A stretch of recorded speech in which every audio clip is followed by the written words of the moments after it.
नमस्कार, आपके साथ हूं मैं खुशबू मनोरमा मिश्रा और आप देख रहे हैं इंडिया न्यूज। ऑपरेशन सिंदूर के दौरान भारत से मात खाने के बाद भी आतंकिस्तान, हमारा मतलब पाकिस्तान, अभी भी सुधरा नहीं है। पाकिस्तान भारत में हमले के लिए आतंकियों को पहले भी भेजता था और अब तक भी पाकिस्तान भारत को दहलाने के लिए आतंकियों को सीमा पार से भारत में भेज रहा है। मुनीर ने लश्कर तैयबा और जैश के आतंकियों के साथ भारत के खिलाफ साजिश रची है। मुनीर की साजिश के तहत ही बार बार सीमा पार से घुसपैठ की कोशिश होती है। हालांकि पाकिस्तान के आतंकवादियों को हर बार भारत से मुंह की खानी पड़ रही है और इस बार भी सीमा सुरक्षा बल ने शुक्रवार को जम्मू के परगवाल सेक्टर में घुसपैठ की कोशिश नाकाम करते हुए एक आतंकी को पकड़कर उसके पास से हथियार, गोला बारूद बरामद किया है। जम्मू कश्मीर में सीमा पार से आतंकवादी गतिविधियों में बढ़ोतरी की आशंका के बीच सीमा प्रहरी कड़ी सतर्कता बरत रहे हैं। ऐसे में अंधेरे की आड़ में सीमा से घुसपैठ कर रहे आतंकी को गिरफ्तार किया गया है।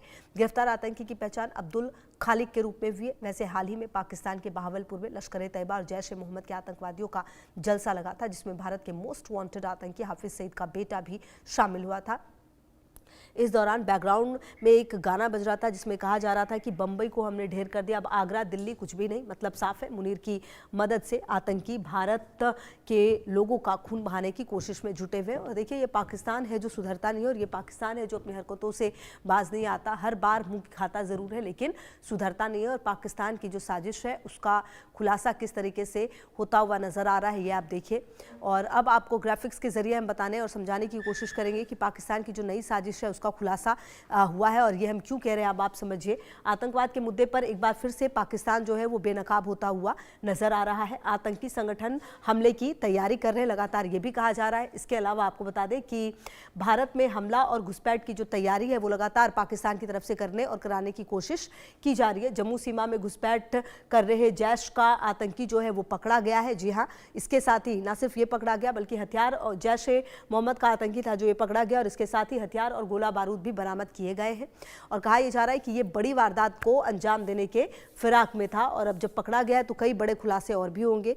बीएसएफ ने ये कामयाबी हासिल की। बीएसएफ ने परगवाल सेक्टर में घुसपैठ की जो कोशिश है उसको विफल किया है। इसके अलावा आपको बता दें कि बहावलपुर में जैश के हेडक्वार्टर में आतंकी जुटे थे कुछ दिन पहले, आपको वो याद होगा, जो उनकी तस्वीरें हैं वो भी सामने आई थी। और इस मीटिंग में भारत विरोधी टेरर मुनीर के बाद जो हाफिज के बेटे ने भारत को धमकी दी है। जी हाँ, और आपको बता दें कि कहा यह भी जा रहा है गंगा और यमुना को खून से भर देंगे और दिल्ली को दहलाने की धमकी भी दी जा रही है। तो हाफिज सईद के बेटे ने एक तरह से आप कह सकते हैं कि अब हाफिज की जगह ले ली है और जो काम हाफिज क्या करता था वो काम करता हुआ फिलहाल नजर आ रहा है।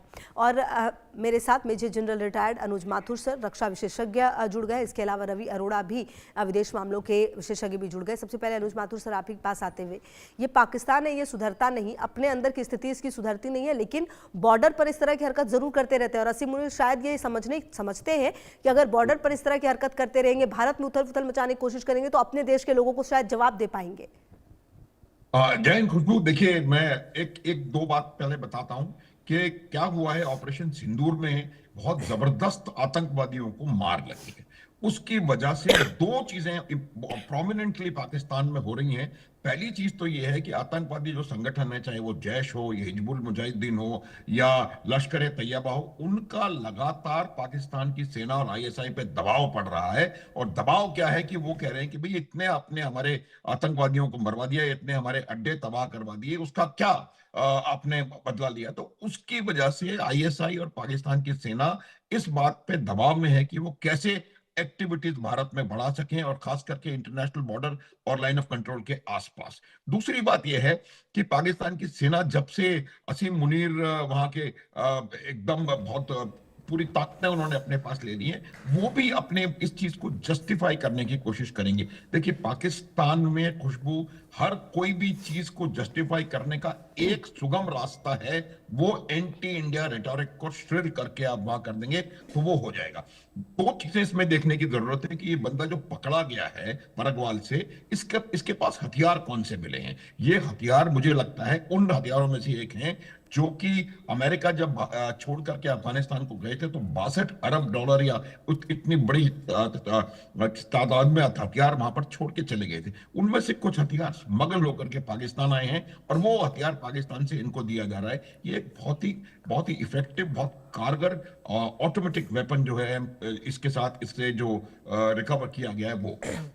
एक चीज और आपको समझने की जरूरत है। अब ये जो रिटोरिक वहां बना रहे हैं और जी ये कह रहे हैं कि हमने मुंबई किया और अब आगरा दूर नहीं है, ये दूर नहीं, तो एक बात तो बिल्कुल साफ है कि पाकिस्तान अब किसी भी तरीके से इस चीज से पीछे नहीं हट सकता है कि बंबई में उसका हाथ था। ये उनको पता था, हमने कई दफा इसको सिद्ध कर दिया है। लेकिन जो बोलते थे ये लोग, जो प्रोपेगेंडा करते थे कि हमारा कोई उससे लेना देना नहीं है, वो बिल्कुल साफ उभर करके सामने आ गया है। इस बात को वो मान रहे हैं। ये पाकिस्तान की तरजीहत रही है कि वो जब भी आप देखेंगे इस प्रकार का कोई एक्ट होता है, कुछ समय के बाद उनका कोई मिलिट्री लीडर या कोई आतंकी लीडर उसको अपने अपने ऊपर लगा लेता है, क्योंकि उनको भारत में किए हुए किसी भी एक्ट से उनको वहां पर रेलेवेंस जो है वो मिलती है। एक काम अब जो पाकिस्तान कर रहा है, जो कि हमें उसको देखने की जरूरत है, ये यहां पर जो हो रहा है वो उसको पकड़े जा रहे हैं, उसकी वजह बिल्कुल साफ है कि हमारा जो काउंटर इन्फिल्ट्रेशन ग्रिड है वो बहुत ज्यादा इफेक्टिव है। हम टेक्नोलॉजी का भी इस्तेमाल इसमें कर रहे हैं बहुत बेहतरीन तरीके से, और काउंटर इन्फिल्ट्रेशन ग्रिड इतना इफेक्टिव होने की वजह से इन्फिल्ट्रेशन बिल्कुल नहीं हो पा रहा है। उसके अलावा हमारा एक काउंटर टेरर ग्रिड है जो कि हिंटरलैंड में होता है।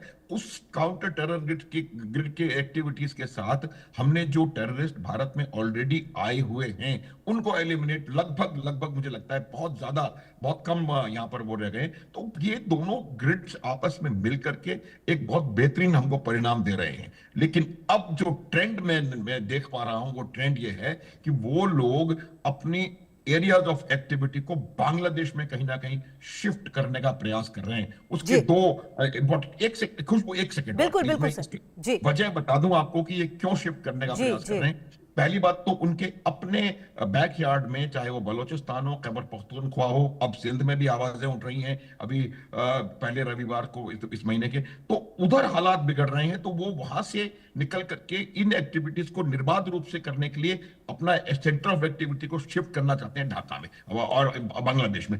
दूसरी बात यह है कि इनके ऊपर एफएटीएफ की तलवार लटक रही है खुशबू, उसकी वजह से वो ये बताना चाहते हैं कि हमारे यहाँ तो ये एक्टिविटीज है नहीं या बिल्कुल कम हो गई हैं, और इसलिए वो उसको वहां शिफ्ट कर रहे हैं। तो ये जो ट्रेंड है वो एक डेंजरस ट्रेंड में मैं आने वाले समय में देख पा रहा हूं। तो हमें वहां पर भी एक्टिविटी को अपने एक अलर्टनेस को, हालांकि अलर्टनेस में कोई कमी नहीं है, मैं ये नहीं कह रहा हूं कमी है, लेकिन हमको इसको दूसरे तरीके से will have to start looking at it Khushboo, कि इसमें जी वहां से अब एक्टिविटी ये लोग करेंगे और उससे नॉर्थ ईस्ट ऑफ इंडिया में असर पड़ने की संभावना है।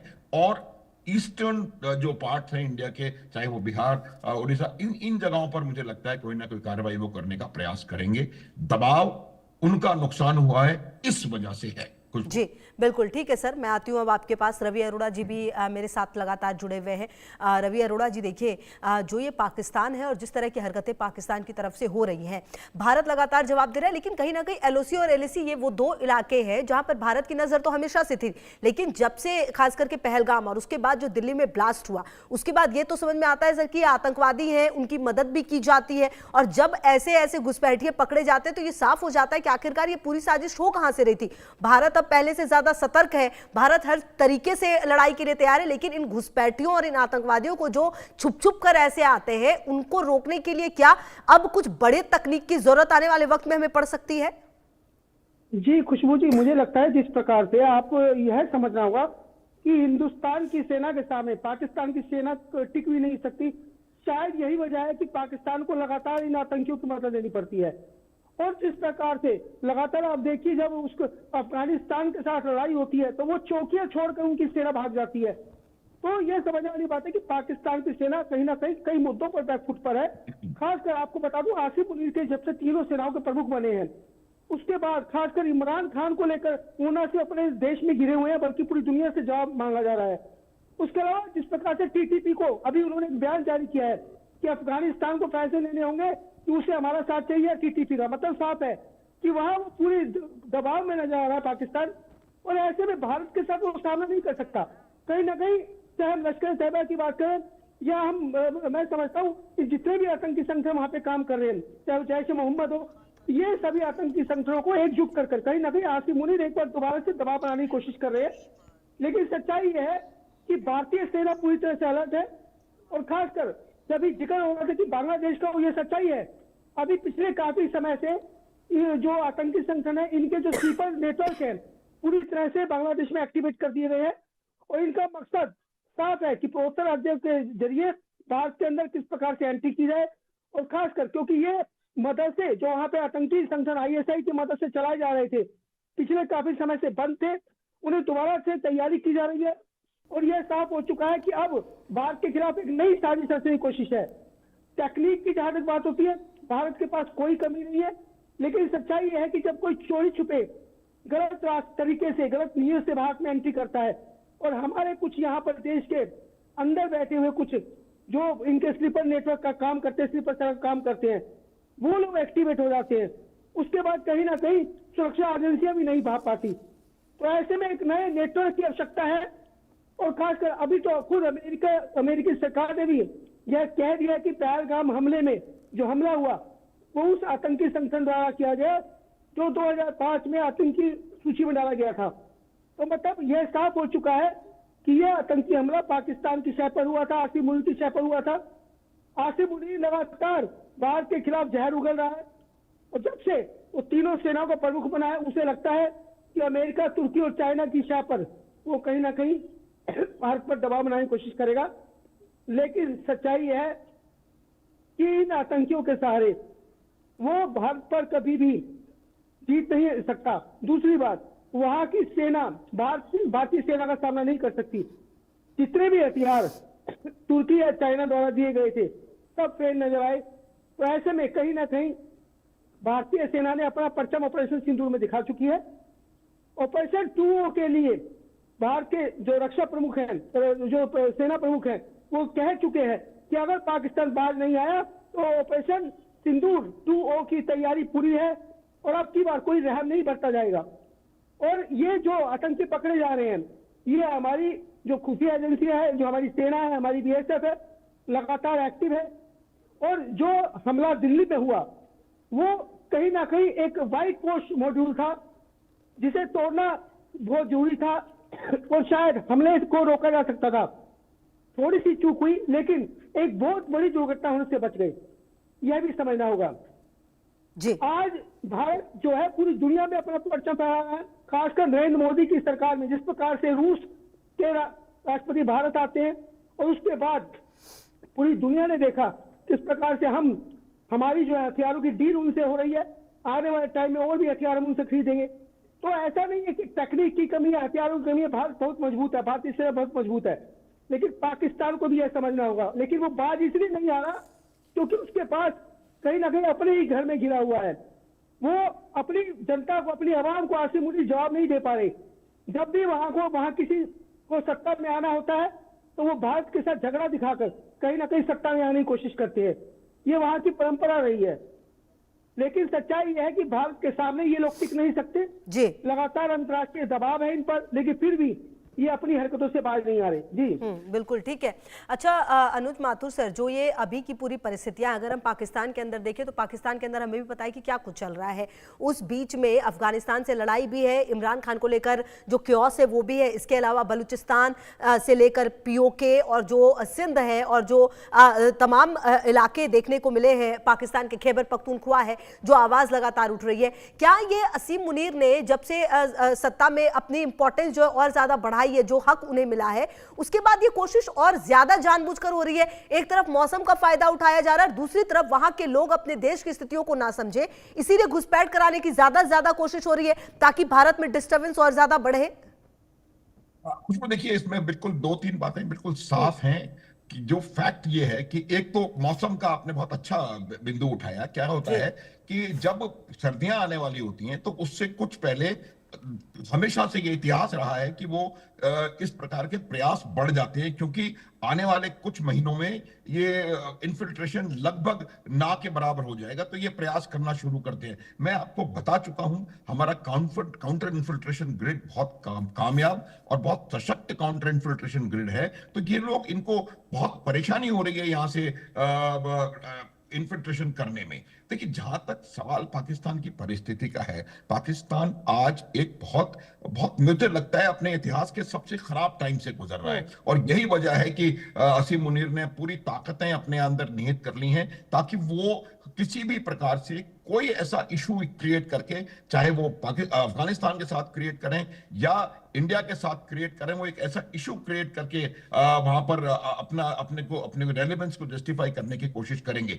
वजह यह होती है कि जब पाकिस्तान वहां से इस तरह का प्रयास करता है तो वो एक्सपोज होता हो जाता है। इसलिए मैं आपको बता रहा हूं कि वो अपना एक्शन जो सेंटर ऑफ ग्रेविटी है उसको शिफ्ट करने वाले हैं वहां से, और वो सेंटर ऑफ ग्रेविटी को मुझे लगता है कहीं और शिफ्ट करेंगे। जो दूसरी बात यह है कि इनके ऊपर दबाव अब 3 तरफ से आ रहा है असीम मुनीर के पास। ये हमने समझने की जरूरत है। पहला दबाव, ये मैं कई दफा कह चुका हूं आपके चैनलों पे, इनके जो आतंकवादी संगठन हैं उनको बेहद नुकसान हुआ था। अगर आप याद करें खुशबू, तो मौलाना मसूद अजहर का स्टेटमेंट है कि मेरा पूरा परिवार मारा गया, मैं स्वयं क्यों नहीं खत्म हो गया उसमें। इतनी बुरी हालत इनकी ऑपरेशन सिंदूर में हुई थी। तो उनका दबाव है कि भाई हमारी आपने इतनी बुरी हालत करवा दी, अब आप उसके लिए क्या कर रहे हैं, आपको इसका कोई कहीं तो बदला इसको निकालने की आवश्यकता है, पहली बात। दूसरा दबाव इनके ऊपर इनकी अपनी आवाम का है, क्योंकि आवाम भी कहीं ना कहीं इस प्रकार की जबरदस्त, एक सेकंड खुशबू, इस जबरदस्त पावर्स का एक आदमी के अंडर में आने के लिए उसमें उससे ज्यादा ज्यादा मुझे लगता है वो उनको इसकी एक्सेप्टेंस इसकी वहां पर नहीं हो पा रही है। तीसरा जो दबाव आ रहा है उनके